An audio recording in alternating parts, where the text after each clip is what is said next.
మధ్యతరగతి ప్రజలకు అనుకూలంగా బడ్జెట్ ఉందని బీజేపీ ఎంపీ డీకే అరుణ ప్రశంసించారు. 12 లక్షల వరకు పన్ను మినహాయించడం మంచి నిర్ణయమన్నారు. ప్రధాని మోదీకి ధన్యవాదాలు తెలిపారు.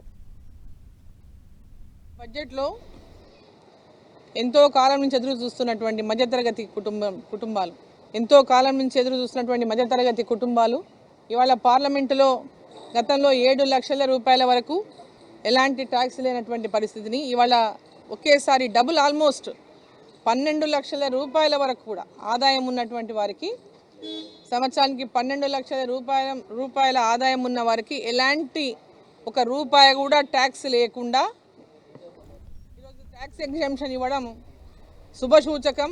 ఆ ట్యాక్స్ పరిధిలోకి వచ్చే వారికి అందరికీ కూడా శుభాకాంక్షలు తెలియజేస్తాం.